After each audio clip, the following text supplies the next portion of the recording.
Perhaps never before has humanity been so obsessed with controlling the mind as it is today. Meditation to control thoughts, techniques to calm the mind, discipline to subdue emotions. But the more you try, do you notice something strange? The mind not only doesn't calm down, but becomes more sophisticated, stronger, and more weary. We are like someone trying to stir the water to make the surface of a lake still. Each time we stir, more waves rise.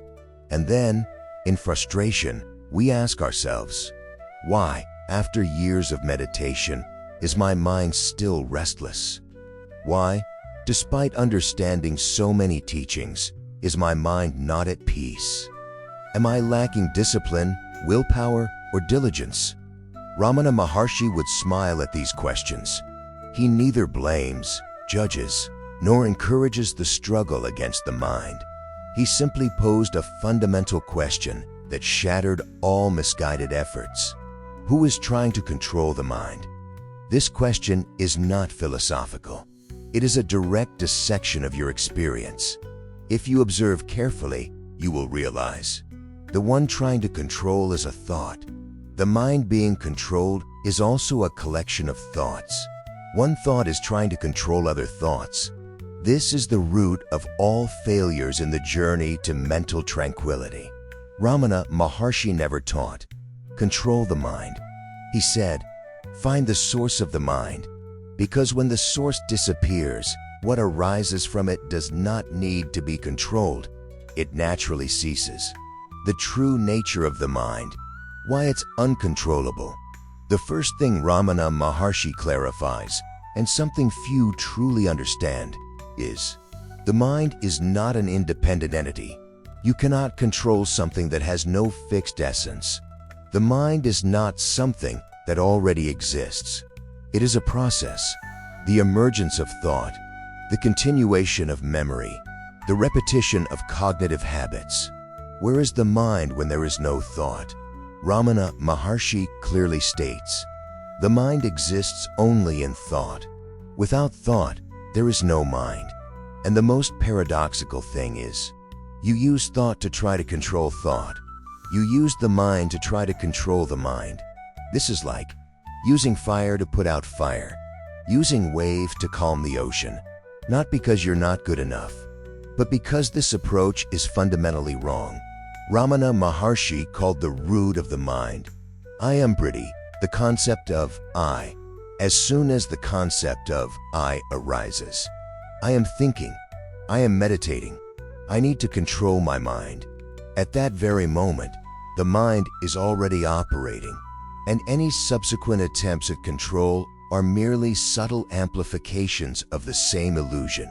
He taught, ask who am I, not to find the answer, but to dissolve the questioner himself. When the controller dissolves, you will be astonished to realize a truth never properly taught. The mind was never the problem. The person who thinks the mind is the problem is the real problem. Cosmic principles, how the mind works. Ramana Maharshi did not speak of the mind as a personal matter. He placed the mind within the entire structure of existence. 1. The mind is not the center. Consciousness is the center. According to cosmic principles and the direct experience of enlightened beings, consciousness is the absolute foundation.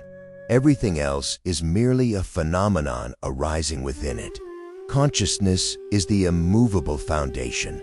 The mind is the movement that arises within consciousness. Thoughts are ripples on the surface of the ocean of consciousness. Ramana Maharshi often used a very simple image. Consciousness is like a screen. Thoughts are like the images that appear on it. You cannot fix the screen by hitting the images, and you can't calm the ocean by chasing away every single wave. The fundamental mistake of humankind is believing that the mind is the subject when it is merely a phenomenon. When you believe, I am the thinker, I am the mind, at that moment, you have reversed the order of the universe. The phenomenon becomes the subject. The foundation is forgotten. From this reversal, all attempts at control arise. 2. The law of mental reaction. What is suppressed will return stronger. A subtle but unavoidable universal principle is, any forced movement produces a reaction. In physics, this is Newton's law. In inner life, this is the law of mental reaction. When you force the mind to be still, suppress thoughts, try to not think, you are creating an invisible counterforce. The surface may be temporarily calm, but underneath, repressed energy is accumulating. Ramana Maharshi points out, repressed thoughts don't disappear. They only temporarily hide and return in a different form. Therefore, those who meditate incorrectly may become tense. Those who practice for a long time may become rigid. Those who talk about mindfulness may be full of inner conflict, not because they meditate incorrectly, but because they have gone against the natural workings of consciousness. 3. The mind operates as a reflection, not as a leader. One of the biggest misunderstandings is, if I control my mind, I will be at peace. Ramana Maharshi completely reverses this. When you dwell in the self, the mind naturally becomes still. This reveals a key principle. The mind does not lead the inner state. It reflects your state of awareness. When awareness is scattered, the mind is chaotic. When awareness returns to its source, the mind is calm, like the moon reflected on water. Moving water, the moon is broken. Still water, the moon is full. You cannot alter the image of the moon by touching it. You just need to let the water be still. And still water is not created by forcing it, but by ceasing to stir. 4. The moment of non-identification, the mind loses power. Ramana Maharshi emphasizes, the mind only has power when you identify with it. When you believe, this is my thought, this is my feeling, I am chaotic. Immediately, the mind has room to exist, but it only takes a moment of pure awareness. The thought is seen, but there is no owner. At that very moment, the mind begins to disintegrate, not because of what you do, but because its fuel has been drained. The root of disturbance, the false I. If part 3 shows us the mechanism, part 4 takes us back to its deepest source.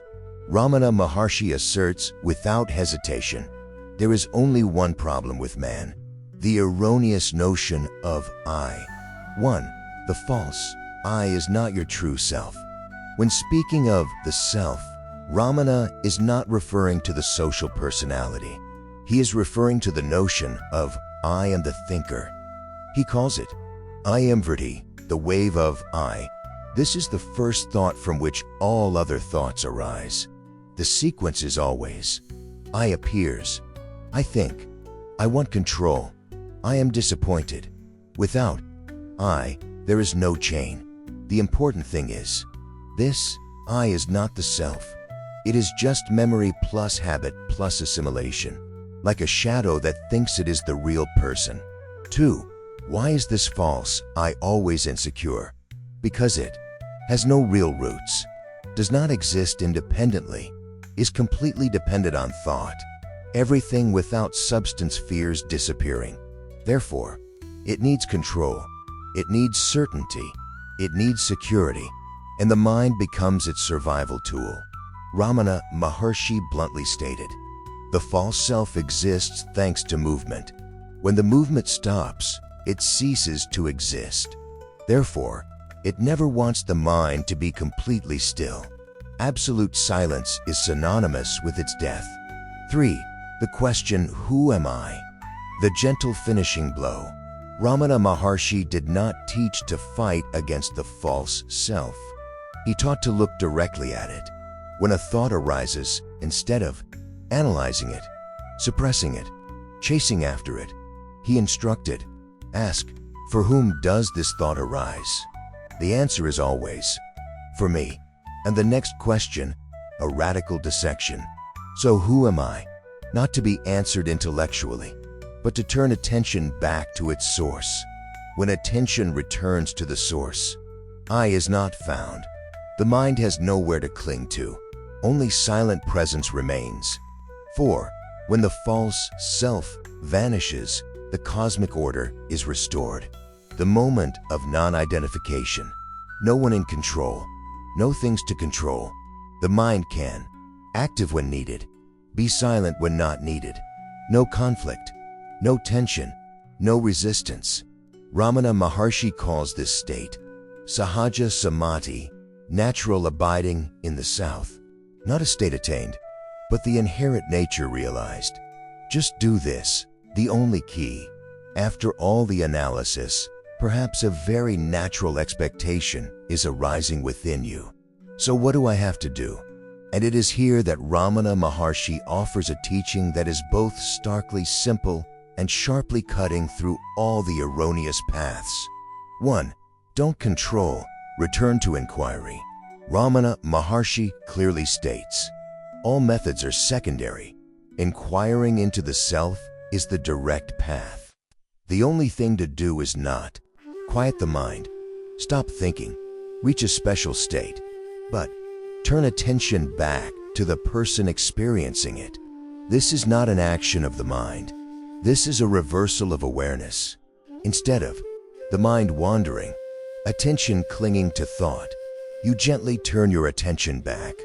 Who is thinking? No answer, no analysis, no imagination. Just return to the naked I feeling before the thought arises. 2. Who am I is not a mental question. A common mistake is turning the question, who am I, into a meditation, a philosophical argument, an object for the mind to ponder. Ramana Maharshi emphasizes, if you answer with words, it is not a question. Who am I does not aim for an answer. It aims for the disintegration of the questioner, like an arrow, not aimed at the target, but at the shooter himself. When the question is ripe, there is no longer a questioner, no more questions, only pure presence remains. 3.